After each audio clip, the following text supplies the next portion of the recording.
Hello everyone, welcome back to the channel. Different different JE AE के exams के questions कर रहे थे जितने प्रीवियस ईयर में पूछे गए हैं। वेल अगर आपने लास्ट लेक्चर्स नहीं देखे, हमने वहां पे भी बहुत अच्छे अच्छे क्वेश्चंस किए हैं। अच्छे क्वेश्चंस आपसे मिस, आप उन लेक्चर्स को देख सकते हैं। आपको लिंक हमारे डिस्क्रिप्शन बॉक्स में मिल जाएगी और प्लेलिस्ट में भी आपको लेक्चर्स मिल जाएंगे।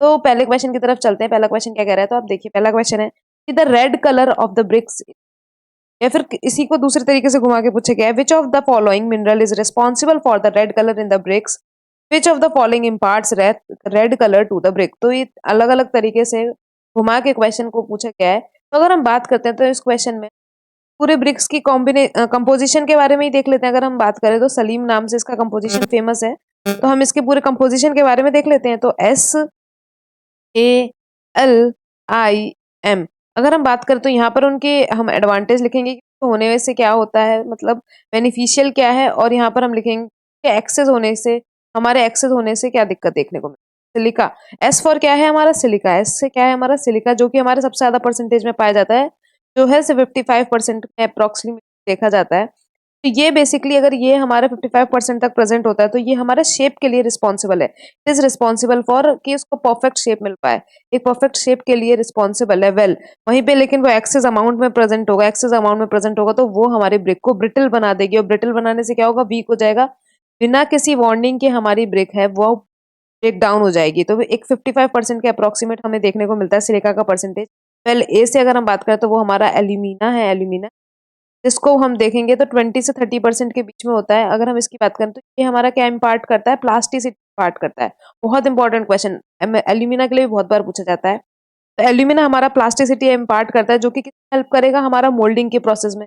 जो मोल्डिंग प्रोसेस होती है जिसमें टेबल मोल्डेड करते हैं, हैंड मोल्डेड करते हैं, तो मोल्डिंग की प्रोसेस में हेल्प करता है। वेल वहीं पे अगर हम बात करें वो एक्सेस में हो जाता है तो श्रिंकेज को लीड करता है, श्रिंकेज होने लगती है हमारी, जो पूरा हमारा ब्रिक का पेस्ट है उसमें आपको श्रिंकेज देखने को मिलती है। वेल वहीं पे अगर हम बात करें तो अगर हम इसकी बात करते हैं तो हमारा जो एल है, एल से हमारा क्या है, लाइम है। एल से हमारा लाइम है। लाइम क्या करता है, लाइम हमारा एक पाउडर फॉर्म में हम इसको इंक्लूड करते हैं, पाउडर फॉर्म में इंक्लूड करते हैं।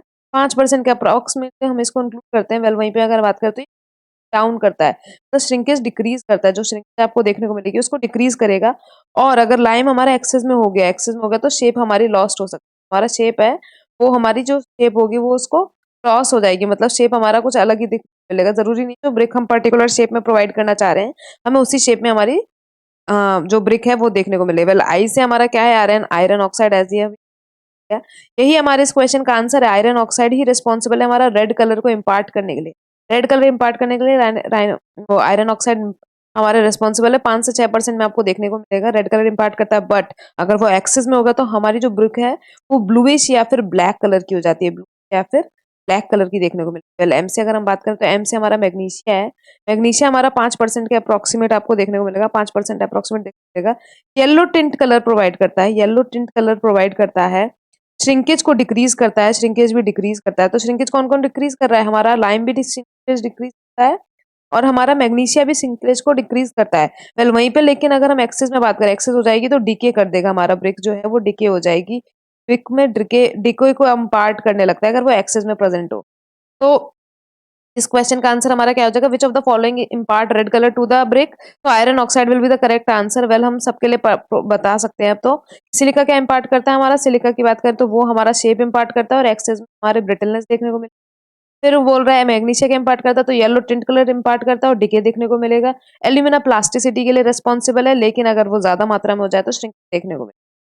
वेल नेक्स्ट क्वेश्चन बोल रहा है कि which of the following possess more ability to resist fire. तो इनमें से सबसे ज्यादा कौन है, मतलब जो आग का विरोध करने की क्षमता रखता है। तो आप देख सकते हो बहुत सारे एग्जाम में पूछा गया है। तो सबसे पहले अगर हम बात करें तो क्वेश्चन में पूछ रहा है, तो इसके ऑप्शन है हमारे compact sandstone, quartz, red marble और शेल। तो इन ऑप्शंस में हमारा A will be the correct answer. Compact sandstone सबसे ज्यादा रेजिस्टेंस फायर की एबिलिटी देखी जाती है। वेल अगर हम इसकी क्वालिटी की बात करें तो ये हमारा एक सेडिमेंट्री रॉक है। तो ये हमारी कौन सी रॉक है, ये हमारा सेडिमेंट्री रॉक देखने को सेडिमेंट्री रॉक है। फिर वहीं पे अगर हम बात करें तो आप देख ही चुके हो कि ये फायर रेजिस्टेंस है, फायर रेजिस्ट बहुत ज्यादा फायर को रजिस्ट कर लेता है, रजिस्ट कर लेता है। वेल वहीं पे अगर हम बात करते हैं तो इसकी स्पेसिफिक ग्रेविटी जो है, ये अप्रोक्सीमेट जो स्पेसिफिक ग्रेविटी है वो आपको 2.25 के अप्रोक्सीमेट देखने को मिले। वेल वहीं पे अगर हम बात करते हैं इसकी कंप्रेसिव स्ट्रेंथ की बात करें, अगर हम इसकी कंप्रेसिव स्ट्रेंथ की बात करें तो उसकी जो वैल्यू है कंप्रेसिव स्ट्रेंथ आपको 35 से लेके 40 मेगा न्यूटन पर मतलब 35 से 40 मेगा न्यूटन पर मीटर स्क्वायर इसमें आपको देखने को मिलेगी। आपको इसमें देखने को well compact sandstone the correct answer of this question. Next question देखते हैं। नेक्स्ट क्वेश्चन क्या कह रहा है? नेक्स्ट क्वेश्चन कह रहा है कि which of the following statement is correct about the rocks and mineral. तो अगर सबसे पहली बात करें तो मिनरल्स क्या होते हैं? मिनरल्स क्या है? मिनरल्स एक नेचुरली अकरिंग सब्सटेंस है। ये क्या है? हमारा नेचुरल में नेचुरली अकरिंग सब्सटेंस होते हैं। तो it is a natural occurring substance जिसमें क्या है कि आपको फिजिकल और केमिकल प्रॉपर्टीज देखने को मिलेंगी। तो ये नेचुरली अकरेंस होते हैं, वो हमारा मिनरल है। रॉक भी हमारा नेचुरली अकरेंस होता है, लेकिन ये क्या है? टू या फिर दो से ज्यादा, टू और मोर मिनरल से कंबाइन होकर हमारा रॉक फॉर्म होता है। तो अगर हम बात करते हैं तो ये बोल रहा है कि मिनरल क्या है? नेचुरल सब्सटेंस है जो कि हमें हमें नेचुरली ऑब्टेन होता है। वहीं पे रॉक की बात करें तो वो टू या फिर और मोर मिनरल से मिक्स होकर एक जियोलॉजिकल पूरी वो जो प्रोसेस होती है उसके थ्रू हमारा जो मिलता है वो हमारा रॉक होता है। तो अब यहाँ पर हमें करेक्ट करेक्ट फाइंड करना है। तो अगर हम करेक्ट की तरफ चलें तो क्वेश्चन कह रहा है कि क्वेश्चन बोल रहा है कि which of the following shale और माइका, मतलब which of the following is correct. तो shale and mica are metamorphic rock. अगर हम शेल और माइका की बात करें तो शेल और माइका क्या हमारे मेटामॉर्फिक रॉक है? तो शेल की अगर बात करते तो शेल हमारा एक सेडिमेंट्री रॉक है। तो अगर शेल हमारा सेडिमेंट्री रॉक है और माइका हमारा एक मिनरल है, तो माइका क्या है? माइका हमारा एक मिनरल है और शेल हमारा सेडिमेंट्री रॉक है जो कि सिलिका और इन सब के कॉम्बिनेशन से मिलता है। तो शेल हमारा क्या है? एक सेडिमेंट्री रॉक है। तो इससे ये क्या पता चलता है? हमारा ये वाला ऑप्शन गलत है क्योंकि वो मेटामॉर्फिक रॉक नहीं है। तो ये ऑप्शन हमारा बिल्कुल गलत हो गया। ये ऑप्शन हमारा A option is wrong. A option हमारा पूरा रॉन्ग हो गया। वेल वहीं पे अगर हम बात करें क्वार्ट्ज इज इग्नियस रॉक, तो क्वार्ट्ज क्या हमारा इग्नियस रॉक है? नहीं। इग्नियस रॉक कौन से होती हैं? जो मोल्टन लावा के सॉलिडिफिकेशन से फॉर्म होती है। वेल वहीं पे बोल रहा है कि क्वार्ट्ज क्या हमारा एक मेटामॉर्फिक रॉक है? नहीं, बिल्कुल गलत। क्वार्ट्ज हमारा मेटामॉर्फिक रॉक भी नहीं है। मेटामॉर्फिक रॉक कौन से होते हैं?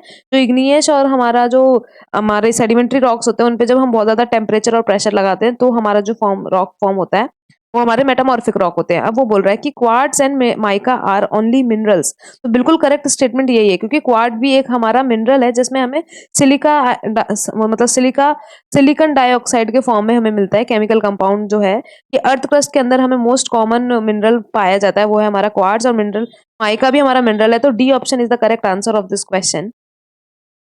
नेक्स्ट क्वेश्चन की तरफ चलते हैं। नेक्स्ट क्वेश्चन क्या कह रहा है? The compressive strength of building stone. तो बिल्डिंग स्टोन की जो कंप्रेसिव स्ट्रेंथ है वो किस रेंज के बिटवीन में हमारी रहती है? Ranges between 60 to 200 newton per mm square, ranges between 6 to 20 newton per mm square, ranges between 600 to 2000 newton per mm square, ranges between 15 1200 newton per mm square. जो हमारा मेन इस क्वेश्चन का answer है वो है ए, कि जो हमारी कंप्रेसिव स्ट्रेंथ है वो 60 से लेके 200 न्यूटन पर एमएम स्क्वायर के बीच में रहती है। अब कुछ और भी हम एक गुड बिल्डिंग स्टोन्स के हमारे एमसीक्यू आ सकते हैं।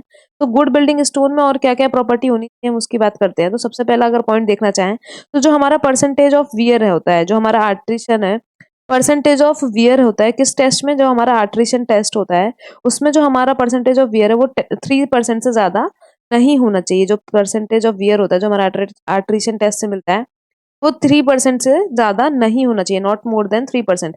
दूसरा अगर हम बात करें तो स्पेसिफिक ग्रेविटी जो है वो हमारी एटलीस्ट 2.7 होनी चाहिए, एटलीस्ट 0.7 होनी चाहिए। वेल अगर हम वहीं पे हम कोफिशिएंट ऑफ हार्डनेस की बात करते हैं, कोफिशिएंट ऑफ हार्डनेस की बात करें, कोफिशिएंट ऑफ हार्डनेस जो है हमारा 17 से ज्यादा हमारा होना चाहिए। जो 17 है ज्यादा होना चाहिए, ग्रेटर होना चाहिए हमारा कोफिशिएंट ऑफ हार्डनेस। वेल वहीं पे अगर हम परसेंटेज ऑफ वाटर एब्जॉर्प्शन की बात करते हैं, परसेंटेज ऑफ वाटर एब्जॉर्प्शन की बात करते हैं, एब्जॉर्प्शन की बात करते हैं, तो वो हमारा कितना होना चाहिए? अगर हम उसकी बात करें तो वो 5% से ज्यादा नहीं होना चाहिए। 5% से ज्यादा नहीं होना चाहिए water absorption by weight of stone. जो वेट ऑफ स्टोन है उससे जो हमारा परसेंटेज ऑफ वाटर एब्जॉर्प्शन है वो हमारा 5% से ज्यादा नहीं होना चाहिए। Should not be more than 5%। 5% से ज्यादा नहीं होना चाहिए, मतलब 5% से कम ही होना चाहिए। फिर अगर हम बात करते हैं कि अभी कंप्रेसिव स्ट्रेंथ कितनी होनी चाहिए, तो अभी हमने देख लिया कि ये 60 से लेके 200 न्यूटन पर एमएम स्क्वायर के बीच में लाई करनी चाहिए। Let's move to the next question. Next question क्या कह रहा है? In Brinell hardness test the type of indenter used is. एक ब्रिनेल हार्डनेस टेस्ट है जिसमें हार्डनेस पता करते हैं किस टाइप का इंडेंटर यूज किया जाता है, तो वो उसकी बात करें तो इंडेंटर मटेरियल जो है वो हमारा हार्डन स्टील होता है।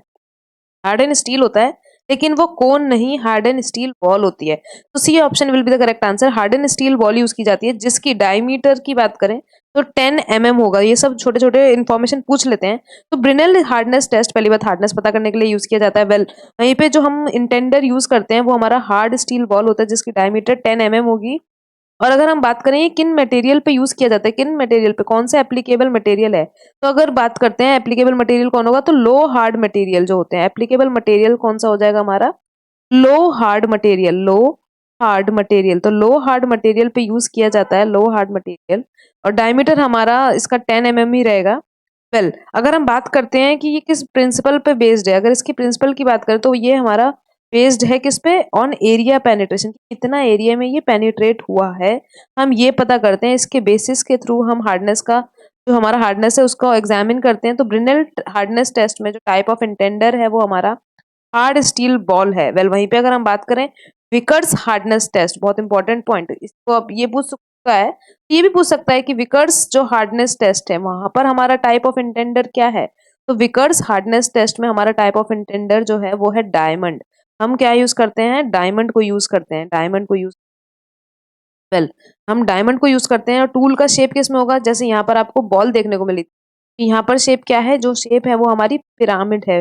पिरामिड शेप में हम उसको यूज करते हैं, पिरामिड शेप में करते हैं। और अगर हम बात करते हैं किस मटेरियल पे यूज किया जाता है तो वो लो हार्ड मटेरियल पे यूज करते थे। जो ब्रिनल्स हार्डनेस टेस्ट है ये हमारा हाई हार्ड मटेरियल पे यूज किया जाता है, हाई हार्ड मटेरियल पे यूज किया जाता है।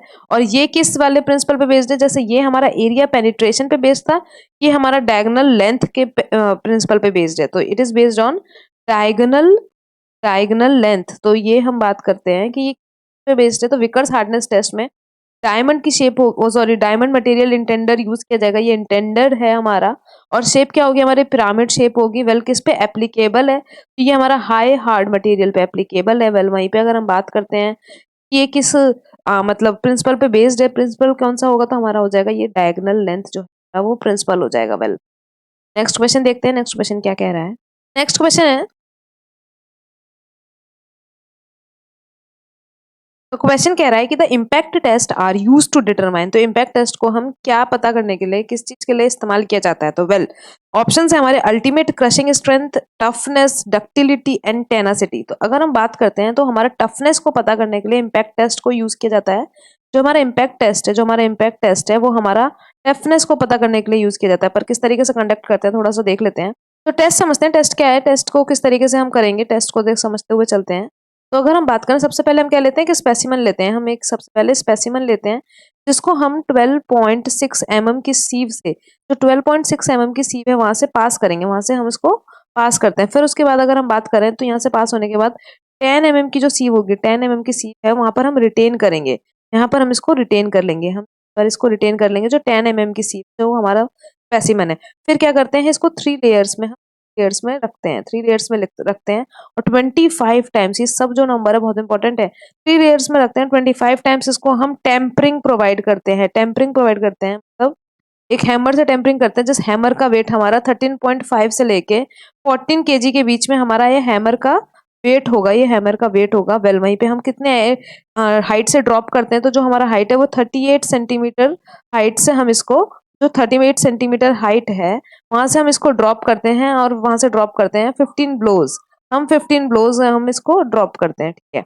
वेल फिर यहाँ से जो हमें पूरा स्पेसिमेन मिलता है उसको हम पास कराते हैं, यहाँ से जो स्पेसिमेन मिलता है उसको पास कराते हैं 2.36, बहुत इंपॉर्टेंट नंबर है, 2.36 mm की जो सीव है यहाँ से हम उसको पास कराते हैं। और फिर जो हमारा वेट निकलता है, जो वेट निकलता है उसको एक परसेंटेज में निकालकर हम इम्पैक्ट वैल्यू हम इससे यहाँ से फाइंड कर लेते हैं। तो यहाँ तरीके से इम्पैक्ट वैल्यू फाइंड करते हैं जो कि हमारा टफनेस बताता है। टफनेस क्या होता है, अगर हम टफनेस की बात करें तो टफनेस क्या है, जब हम अपने मटेरियल को एक प्लास्टिक, जब हम अपने मटेरियल को प्लास्टिक स्ट्रेच करते हैं, जब प्लास्टिसिटी करता है, प्लास्टिक नेचर में पहुंच जाता है और स्ट्रेस करता है, तो वो कितनी एनर्जी को स्टोर करता है, वही हमारा टफनेस है।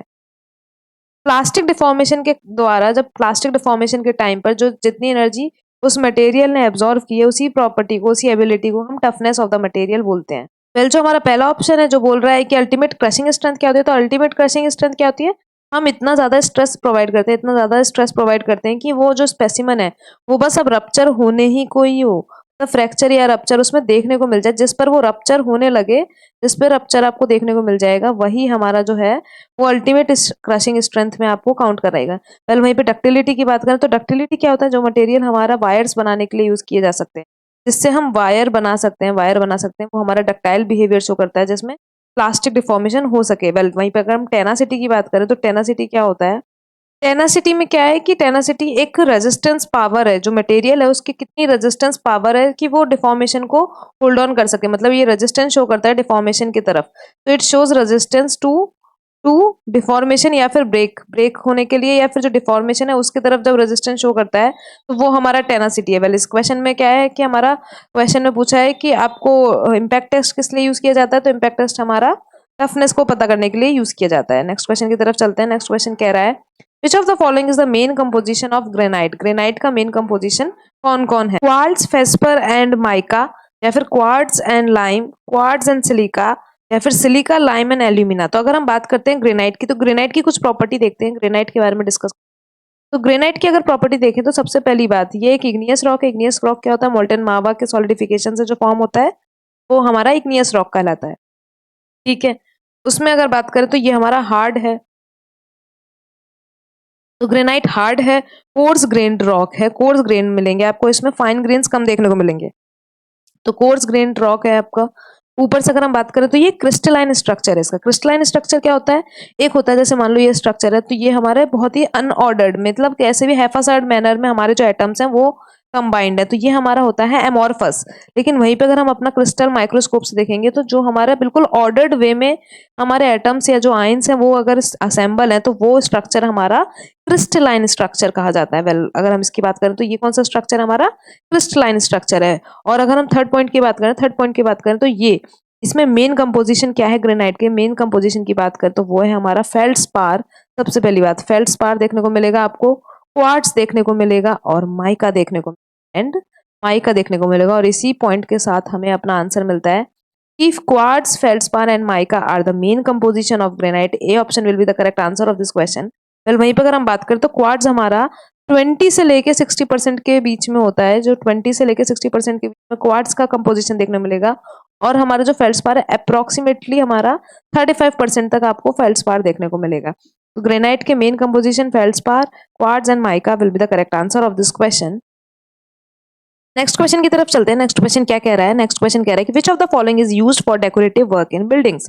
तो हमारे भवनों में सजावटी कार्य के लिए कौन सा उपयोग होता है, तो granite, basalt, slate and diamond. अगर हम बात करते हैं तो सबसे पहले ग्रेनाइट के बारे में देखते हैं। ग्रेनाइट के बारे में देखेंगे तो ग्रेनाइट के बारे में अगर हम बात करते हैं तो ये हमारा इग्नियस रॉक है, ये तो हमें पता ही है।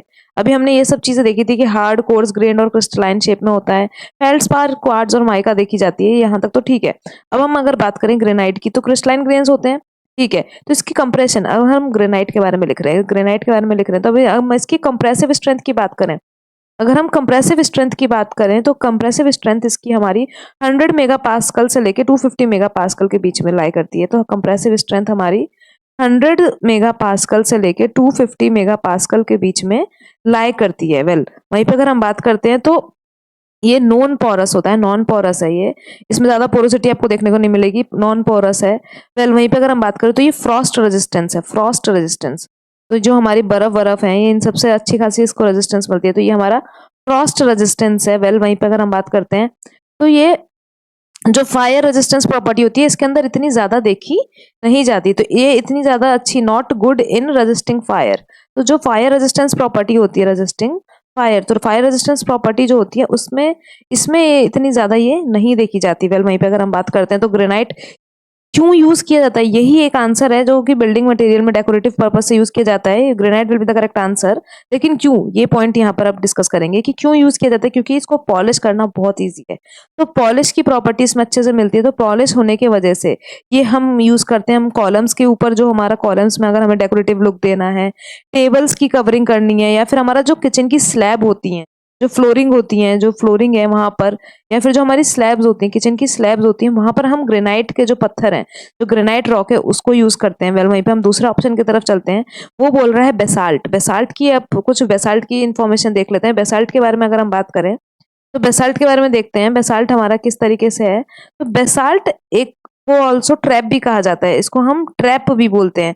तो बेसाल्ट को हम ट्रैप भी बोलते हैं और ये बहुत ही ज्यादा डार्क कलर में होता है, डार्क ब्लैक कलर में आपको मिलेगा। तो इस वजह से ऑब्वियसली हम इसको यूज नहीं करते डेकोरेटिव पर्पज से।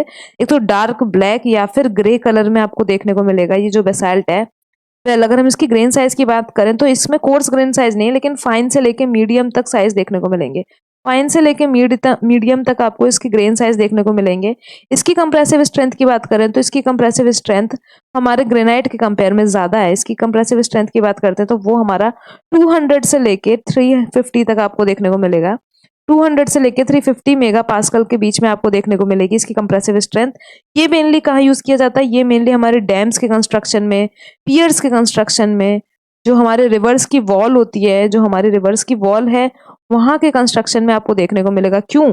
अब देखो, अगर आप यहाँ से दिमाग लगा सकते हैं, डैम्स और पियर्स के कंस्ट्रक्शन में देखा जा रहा है तो इसका मतलब ये वेदर और वाटर को एब्जॉर्ब करने में थोड़ा बहुत रेजिस्टेंस तो शो करता होगा। और इसकी हार्डनेस भी अच्छी खासी है। तो इसकी हार्डनेस अच्छी खासी होने की वजह से हम इसको ज्यादा फाइन शेप में इजीली वर्क करके नहीं ला सकते। तो इसमें हार्डनेस भी आपको देखने को मिलेगी, इसमें अच्छी खासी हार्डनेस भी देखने को मिलेगी और रेजिस्टेंस भी आपको मिलेगा वाटर और वेदर के लिए। उतना ज्यादा नहीं होता, लेकिन हाँ, रेजिस्टेंस आपको वाटर के लिए और वेदर के लिए भी देखने को मिलेगा। वेल हमारा नेक्स्ट ऑप्शन है स्लेट। अगर हम बात करें नेक्स्ट ऑप्शन जो है स्लेट के बारे में भी देख लेते हैं, स्लेट के बारे में भी कुछ इन्फॉर्मेशन ले लेते हैं। तो स्लेट क्या है? ये क्वार्ट्ज मिनरल और हमारा जो क्वार्ट्ज है मिनरल है। और हमारे स्लेट के बारे में बात करते हैं, स्लेट के पॉइंट्स लिखते हैं। तो किन किन से फॉर्म हुआ है? तो ये जो कुछ मिनरल्स होते हैं जैसे कि क्वार्ट्ज हो गया हमारा, अभी हमने माइका देखा था, तो क्वार्ट्ज है, माइका है और क्ले है। इनके कॉम्बिनेशन से क्वार्ट्ज, माइका और क्ले एंड क्ले, इनके कॉम्बिनेशन जो हमारा बनता है वो हमारा स्लेट हो गया। और ये बहुत ही ज्यादा थिक नहीं होता, मतलब पतले पतले से चिप्सी होती है। तो ये इसकी थिकनेस बहुत कम होती है, इसकी थिकनेस बहुत कम होगी। वेल आपको किस कलर में देखने को मिलेंगे? ग्रे कलर में देखने को मिलेगा। एक तो ग्रे कलर में देखने को मिल सकता है, पर्पल ग्रे कलर में देखने को मिल सकता है। तो आपको इस कलर में आपको स्लेट के मार्बल्स स्लेट देखने को मिलेगी। वेल वहीं पे अगर इसकी कंप्रेसिव स्ट्रेंथ की बात करते हैं, इसकी कंप्रेसिव स्ट्रेंथ की बात करेंगे तो इसकी जो कंप्रेसिव स्ट्रेंथ है वो लाई करती है हमारी 100 से लेके 200। कंप्रेसिव स्ट्रेंथ जो है 100 से लेके 200 मेगा पास्कल के बीच में लाई करती है। तो 100 से लेके 200 मेगा पास्कल के बीच में लाई करती है इसकी कंप्रेसिव स्ट्रेंथ। वेल वहां पे इस पे स्पेसिफिक ग्रेविटी की बात करें तो वो है हमारी 2.6 से लेके 2.7 के बीच में लाई करती है। और ये कहाँ यूज किया जाता है? जो स्लेट है ये मेनली हम रूफ के लिए, जो रूफ पे टाइल्स होते हैं या फिर स्लैब्स होते हैं वहां पर हम यूज करते हैं इसको। स्लैब्स होते हैं या फिर हमारे रोड के कंस्ट्रक्शन में भी बहुत ज्यादा यूज किया जाता है, रोड्स में भी यूज किए जाते हैं। वेल अब हम डायमंड की बात करें तो ये सबसे हार्डेस्ट मटेरियल माना जाता है, हार्डेस्ट मटेरियल माना जाता है और ये बहुत ज्यादा एक्सपेंसिव है। ये हार्डेस्ट मटेरियल और ये एक्सपेंसिव भी है, इस वजह से हम इसको डेकोरेटिव पर्पज से यूज नहीं करते, लेकिन ज्वेलरी में यूज किया जाता है। हार्डेस्ट मटेरियल एक्सपेंसिव है तो हम इसको डेकोरेटिव पर्पज से यूज नहीं करते। Let's move to the next question. Next question क्या कह रहा है? In a tree the cambium layer is situated between. तो बेसिकली आप देख सकते हो ईएससी में भी एक क्वेश्चन पूछा गया और कैम्बियम लेयर की सिचुएशन पूछ रहे हैं, लोकेशन पूछ रहे हैं। तो हम जो है हमारा ट्री का सेक्शन लेते हैं, ट्री का सेक्शन लेंगे तो उसको डिस्क्राइब करते हैं, बना के देखते हैं। तो अगर हम बात करें तो सबसे पहले यहाँ पर हमारा एक सर्कल आता है, फिर एक आउटर सर्कल आएगा इसके अराउंड, फिर एक और आउटर सर्कल आएगा और ले लेते हैं। ठीक है, नीड पड़ेगी तो लेंगे। अब सबसे पहली बात करें, अगर हम सबसे पहले बात करते हैं तो जो हमारा बीच में होता है, ये बीच में जो है इसको हम अपना पिथ बोलते हैं। ये जो है हमारा, ये क्या है हमारा? इसको बोलते हैं हम पिथ, इसको बोलते हैं हम पिथ। वेल इसके बाद जो हमारा आउटर सेक्शन में आपको देखने को मिलेगा, इसके बाद जो आपको देखने को मिलता है वो होता है हमारा हार्टवुड। अगर हम इसकी बात करें, इसके बाहर जो आपको देखने को मिलता है वो होता है हमारा हार्टवुड। तो ये जो सर्कल है ये तो पूरा हमारा पिथ हो गया। वेल इसके बाद जो हमें बाहर देखने को मिलता है उसको हम हार्टवुड बोलते हैं। इसको हम किसी और कलर से शो करते हैं, तो हम इसके लिए ले लेते हैं, हार्डवुड के लिए ब्लैक ले लेते हैं। ये जो हमारा है, ये जो हमने जिसको ब्लैक कलर से अभी डिस्क्राइब किया है, पूरा ब्लैक कलर से डिस्क्राइब किया है, ये हमारा हार्टवुड है। ये हमारा हो गया हार्टवुड। उसके बाद जो हमारा आता है, हार्टवुड के बाद जो हमारा आता है वो होता है हमारा सैप। हार्टवुड के बाद हमारा आता है सैपवुड, सैपवुड। तो हार्टवुड के बाद हमारी जो पोजीशन है, जो डिफरेंट कलर से शो करते हैं, इसको पिंक से शो करते हैं, तो ये जो है हमारा, ये जो हमारा इसके बाहर होता है ये हमारा है सैपवुड, इसको बोलते हैं हम सैपवुड। वेल अगर हम इसके बाद बात करें, इसके बाद क्या होता है हमारा इनर लेयर आता है, सॉरी इसके बाद आता है हमारा कैम्बियम लेयर। फिर उसके ऊपर जो हमारी, इसको अच्छे से बनाते हैं थोड़ा, तो आप समझ ही सकते हो, थोड़ा सा उस तरफ शिफ्ट हो गया है तो कोई बात नहीं। लेकिन जो हमारी इसके बाद जो आती है वो होती है हमारी कैम्बियम लेयर। ये हमारी जो होती है ये हमारी है कैम्बियम लेयर। कैम्बियम लेयर ही हमारी कन्वर्ट होती है, हमारी कैम्बियम लेयर कन्वर्ट होती है सैपवुड में। ये हो गया हमारा कैम्बियम लेयर, कैम्बियम लेयर। और इसके जो इस तरफ जो हमारा, अगर हम इसकी बात करते हैं तो यहाँ पर जो हमें ये देखने को मिलता है, यहाँ पर जो हमें देखने को मिलता है ये होती है हमारी आउटर सॉरी इनर बार्क। ये होती है हमारी इनर बार्क जो कैम्बियम लेयर को एक प्रोटेक्शन प्रोवाइड करती है। तो ये होती है हमारी इनर बार्क। और जो सबसे आउटर में हमारी बार्क होती है, जो हमारे ये आउटर आपको देखने को मिल रहा है, इसको हम बोलते हैं आउटर बार्क। तो ये हमारा एक टिम्बर या फिर हमारा जो पूरा ट्री है उसका क्रॉस सेक्शन देखने को मिल रहा है आपको। तो ये हो गया हमारा आउटर बार्क। तो पिथ, हार्डवुड, सैपवुड, फिर कैम्बियम लेयर, फिर उसके बाद inner bark and outward bark, outer bark. अब इनकी कुछ इन्फॉर्मेशन अगर लेना चाहे तो हम पिथ किस लिए यूज किया जाता है? पिथ हमारा इनर मोस्ट पोर्शन होता है जो कि सेलुलर टिश्यूज को कंसिस्ट करता है। ये क्या करता है? सेलुलर टिश्यूज को कंसिस्ट करता है और ये एक्टिव पार्ट ऑफ ग्रोथ में कंसीडर नहीं किया जाता है। वेल वहीं पे अगर हम पिथ को सराउंडिंग की बात करें तो वो हमारा हार्टवुड है। हार्टवुड की अगर हम बात करते हैं, हार्टवुड की बात करी जाए तो ये जो है हमारा हार्टवुड, बेसिकली ये एक हमें इंजीनियरिंग पर्पसेस में जो वुड यूज की जाती है वो हमारी हार्टवुड ही होती है। तो इंजीनियरिंग पर्पसेस में जो यूज किया जाता है वो हार्टवुड होता है। और आपको देखने को मिलेगा सैपवुड और जो पिथ है, इन दोनों के बीच में हमारा हार्टवुड देखने को मिलेगा। सैपवुड क्या है? सैपवुड की बात करें तो ये हमारा हार्टवुड हो गया और कैम्बियम लेयर के बीच में आपको इसकी पोजीशन देखने को मिलेगी और ये एक्टिव ग्रोथ में पार्ट लेता है। तो ये जो सैपवुड ही है, जो सैपवुड है, ये हमारे एक्टिव ग्रोथ में पार्ट लेता है। वेल वहीं पे हम कैम्बियम लेयर की बात करें, जो थिन लेयर ऑफ जो हमारी सैपवुड है और जो हमारा इनर बार्क है, इन दोनों के बीच में जो आपको देखने को मिलेगी वो हमारा कैम्बियम लेयर है। ये फ्यूचर ग्रोथ के लिए, जो प्रेजेंट एक्टिव ग्रोथ है उसके लिए सैपवुड रेस्पॉन्सिबल है और जो फ्यूचर हमारी ग्रोथ है उसके लिए रेस्पॉन्सिबल कौन है? कैम्बियम। क्योंकि कैम्बियम लेयर ही बाद में सैप में कन्वर्ट होती है, तो फ्यूचर में हम इस कैम्बियम लेयर को तो सैप में यूज करेंगे। वेल वहीं पे अगर हम बात करते हैं, जो इनर लेयर है वो हमारा प्रोटेक्शन प्रोवाइड करता है कैम्बियम लेयर को कि कोई भी इंजरी ना हो जाए। और जो हमारा आउटर लेयर है वो हमारे बाहर की जो टेम्परेचर है, जो मैकेनिकल फॉर्मेशन हो रही है, जो बाहर हमारा वेदर है, टेम्परेचर है, उससे जो हमारा प्रोटेक्शन प्रोवाइड करता है वो है हमारा आउटर बार्क। वेल वहीं पे अगर हम बात करें, यहाँ पर एक और चीज होती है जो है हमारा, यहाँ पर अगर आपको देखो तो यहाँ पर इस तरीके से एक लेयर होती है जो पूरी आउटर तक नहीं जाती, सैपवुड तक हमारी जाती है। ये हमारी मेड्यूलरी रिंग्स होती हैं। ये हमारी मेड्यूलरी रेज होती हैं जो कि हमारा फूड को लेके इधर उधर ट्रांसफर करती हैं। ये हमारी मेड्यूलरी रिंग्स होती हैं। और ये जो आपको देखने को मिल रही है ना, एक एक रिंग देखने को मिल रही है, इसको हम बोलते हैं, हम इसको बोलते हैं एनुअली रिंग, एनुअल रिंग्स। तो ये बेसिकली हमारे ट्री का टाइम बताने के लिए कि कितने एज की हमारी एनुअल रिंग्स जो हैं, ये जितने नंबर ऑफ एनुअल रिंग्स होंगे वही हमारी एज होगी हमारे ट्री की। तो अब यहाँ पर आप देख सकते हो कि कैम्बियम लेयर का पोजीशन पूछा था, तो वो किस किस के बीच में है? इनर बार्क के बीच में और सैपवुड के बीच में। तो ऑप्शन देखते हैं। तो basically B option will be the correct answer of this question, the inner bark and sapwood. So cambium layer situated between inner bark and sapwood. Let's move to the next question. Next question क्या कह रहा है इसको देखते हैं। तो plywood has the advantage of, तो plywood में क्या एडवांटेज देखने को मिलेगा? ये 2010 में ही पूछा गया, तो इसके बारे में देखते हैं। तो प्लाईवुड बेसिकली है क्या? जब हम एक प्रेशर अप्लाई करते हैं, जब हम प्रेशर अप्लाई करते हैं, इसमें प्रेशराइज्ड ग्लू अप्लाई करते हैं वीनर्स के ऊपर जो कि हमारे ऑड नंबर में होते हैं। प्रेशराइज्ड ग्लू अप्लाई करते हैं हम, अंडर ग्लू के प्रेशर में हम अप्लाई करते हैं वीनर्स के ऊपर।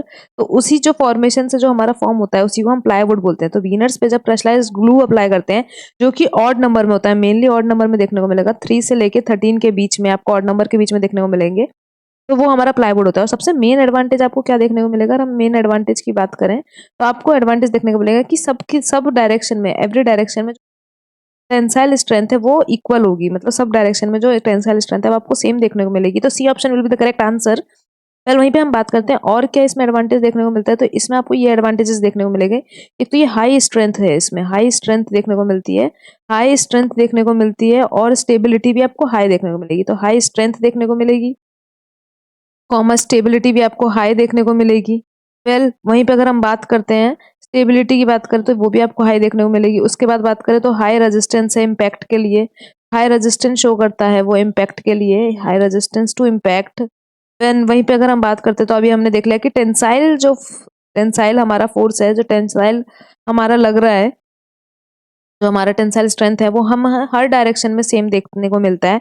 वहीं पर अगर हम नेचुरल वुड के कंपेयर में इसकी बात करें तो नेचुरल वुड के कंपेयर में जो प्लाईवुड है, नेचुरल वुड के कंपेयर में कंपेयर करेंगे अगर, तो प्लाईवुड जो है वो हमारा ज्यादा, प्लाईवुड है वो मोर ड्यूरेबल है। प्लाईवुड मोर ड्यूरेबल है, क्या है हमारा? मोर ड्यूरेबल है हमारा। नेचुरल वुड के कंपेयर में प्लाईवुड हमारा मोर ड्यूरेबल है। मोर टफनेस शो करता है, हाई स्ट्रेंथ शो करता है हमारा, और स्टेबिलिटी हाई रहती है, हाई रेजिस्टेंस रहता है इम्पैक्ट फैक्ट के लिए। वेल रेजिस्टेंस हाई रहती है वेदर के लिए भी, वेदर के लिए हो गया हाई रेजिस्टेंस शो करता है हमारा, हाई रेजिस्टेंस शो करता है वेदर के लिए हो गया हमारा, वाटर के लिए हो गया, फायर के लिए हो गया। तो हाई रेजिस्टेंस शो करता है फायर के लिए, वाटर के लिए और वेदर के लिए भी, मतलब वेदर जो हमारा बाहर एक्सट्रीम कंडीशंस देखने को मिलती हैं उसके लिए भी हाई रेजिस्टेंस देखने को मिलेगी।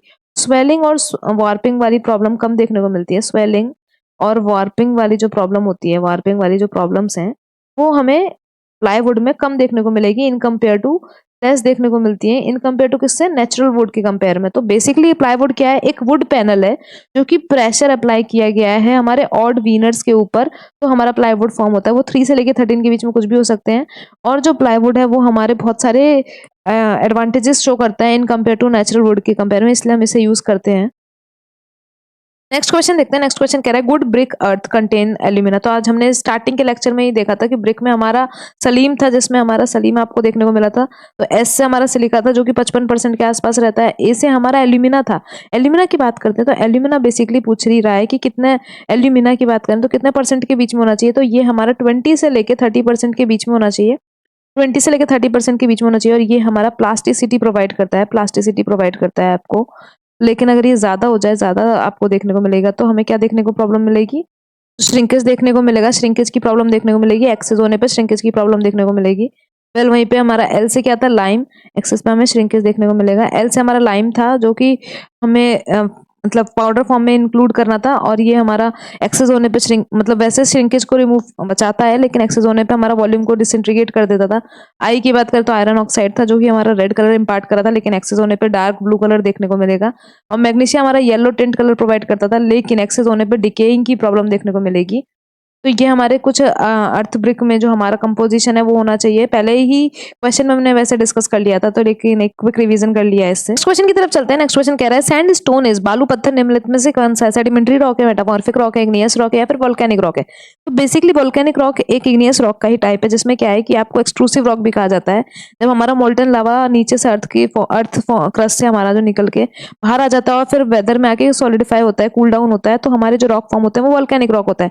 इग्नियस रॉक भी वही, मोल्टन लावा अगर अर्थ के अंदर हो रहा है तो इंट्रूसिव रॉक हो गया, और बाहर आके हो रहा है तो वोल्केनिक रॉक हो गए। तो ये दोनों ही हमारे सैंडस्टोन नहीं है। सैंडस्टोन हमारा सेडिमेंट्री रॉक है, जिसमें क्या है कि एक बड़े बड़ी जो रॉक्स की चट्टाने हैं और सेडिमेंट्स वो किस तरीके से फॉर्म हुई है, छोटे छोटे जो सेडिमेंट्स डिपोजिट हुए थे तब वो जो बड़ी बड़ी रॉक की चट्टाने हैं वो फॉर्म हुई है। तो इस तरीके की रॉक को हम सेडिमेंट्री रॉक कहते हैं। वेल वहीं पे मेटामॉर्फिक रॉक क्या होता है, जब हाई टेम्परेचर और प्रेशर लगाया जाता है, जो एग्जिस्टेड रॉक है, जो एग्जिस्टिंग रॉक है उस पर हाई टेम्परेचर एंड प्रेशर लगाया जाता है, तो जो हमारी रॉक फॉर्म होती है उसे हम मेटामॉर्फिक रॉक कहते हैं। तो sandstone is a sedimentary rock. Next question देखते हैं। नेक्स्ट क्वेश्चन क्या कह रहा है, the crystallization test is performed on the stone to find out its options are durability, weather resistance, hardness and specific gravity। तो अगर हम बात करते हैं तो क्रिस्टलाइजेशन टेस्ट जो है वो हमारा बेसिकली ड्यूरेबिलिटी को फाइंड करने के लिए यूज किया जाता है, स्टोन की ड्यूरेबिलिटी को फाइंड करने के लिए यूज किया जाता है। ए option will be the correct answer. लेकिन इसमें क्या करते हैं, तो बेसिकली हम एक स्पेसिमेन लेते हैं जिसका डायमीटर 50 mm होता है, 50 mm उसका डायमीटर है, और जो उसकी 50 mm की हाइट है वो हम, जो 50 mm की हाइट है उसको हम एक सॉल्यूशन में डिप करके रखते हैं। वो जो सॉल्यूशन है वो किसका है, सोडियम सल्फेट का। बहुत इंपॉर्टेंट है, ये याद रखना है। तो सोडियम सल्फेट के सॉल्यूशन में हम 50 mm की हाइट जो है स्पेसिमेन की, जिसकी डायमीटर 50 mm है, उसको डिप करके रखते हैं। कितने घंटे के लिए, 16 से लेके 18 घंटे के लिए, 16 से लेके 18 आवर्स के लिए हम उसको डिप करके रखते हैं। तो अब क्या हुआ, सबसे पहले हमने जो एक क्रिस्टल लिया होगा, मान लो ये हमारा क्रिस्टल है, उसका वेट ले लिया हमने W1, और ये पूरे स्टेप्स का प्रोसीजर को फॉलो करने के बाद ये जो हमारा जो कुछ भी वियर एंड टियर हुआ होगा, कुछ भी डिकम्पोज हुआ होगा, जो भी डिके हुआ होगा स्टोन का, उसके बाद हमने वेट लिया W2। इसका जो डिफरेंस आता है, जो चेंज इन डिफरेंस है, ये वाली साइकिल हम 30 टाइम्स करते रहते हैं, मतलब 30 टाइम इस साइकिल को रिपीट करते रहते हैं, और जो हमें चेंज देखने को मिलता है यही हमारी क्रिस्टलाइजेशन टेस्ट है, जिससे हम ड्यूरेबिलिटी ऑफ स्टोन को पता करते हैं। वेल नेक्स्ट क्वेश्चन क्या कह रहा है ये देखते हैं। As per the Indian standard the modular size of brick is. तो जो हमारा इंडियन स्टैंडर्ड के अकॉर्डिंग जो मॉड्यूलर साइज ऑफ ब्रिक क्या है, मॉड्यूलर साइज की अगर हम बात करें तो हमारा एक नॉमिनल साइज होता है, एक मॉड्यूलर साइज होता है। तो मॉड्यूलर साइज ऑफ ब्रिक जो स्टैंडर्ड साइज होता है वो होता है हमारा 19 इंटू 9 तो C option will be the correct answer. लेकिन वहीं पे अगर हम उसको मोटार लगा देते हैं, विद मोटार होने से हमारा साइज जो है वो चेंज हो जाता है, फिर जो हमारा नॉमिनल साइज में कंक्लूड किया जाता है। तो नॉमिनल साइज जो है हमारे ब्रिक का, नॉमिनल साइज विद मोटार कितना हो जाएगा, 20 × 10 × 10, ये सब सेंटीमीटर में है। तो बेसिकली क्या है, 20 सेंटीमीटर, 10 सेंटीमीटर और 10 सेंटीमीटर। वेल वहीं पे अगर हम कन्वेंशनल साइज की बात करते हैं, जो हमारे ब्रिक्स का कन्वेंशनल साइज है, जो कन्वेंशनल साइज है वो क्या है, अगर कन्वेंशनल साइज की बात करें तो 22.4 centimetre into 11.4 centimetre into 7.6 centimetre. तो 22.4 सेंटीमीटर, 11.4 सेंटीमीटर एंड 7.6 सेंटीमीटर। तो बेसिकली अगर हम एक्चुअल मॉड्यूलर साइज की बात करें, ब्रिक का एक्चुअल साइज करते हैं बात, तो 19 इंटू 9 इंटू 9, वहीं पे मोटार लगा देते हैं तो 20 इंटू 10 इंटू 10, और कन्वेंशनल साइज क्या है 22.4 इंटू 11.4 एंड इंटू 7.6। वेल वहीं पे अगर हम बात करते हैं, एक और क्वेश्चन है जो कि बोल रहा है कि the size of modular bricks. तो साइज ऑफ मॉड्यूलर ब्रिक पूछ रहा है, जो कि अभी हमने डिस्कस किया। तो मॉड्यूलर ब्रिक क्या हो जाएंगे हमारे, मॉड्यूलर ब्रिक की बात करेंगे तो ये हो जाएगा हमारा 19 इंटू 9, अभी हमने देखा था 19 इंटू 9 इंटू 9, ये सब सेंटीमीटर में, B option will be the correct answer. Well वहीं पर अगर विद मोटार लिखा होता तो हमारा 20 इंटू 10 इंटू 10 हो जाता। आज हमने बहुत सारे अच्छे क्वेश्चंस को डिस्कस किया है। वेल आई होप आप लोगों को मजा आया होगा। Thank you so much for watching, like and subscribe our channel and share the lecture. Thank you for watching.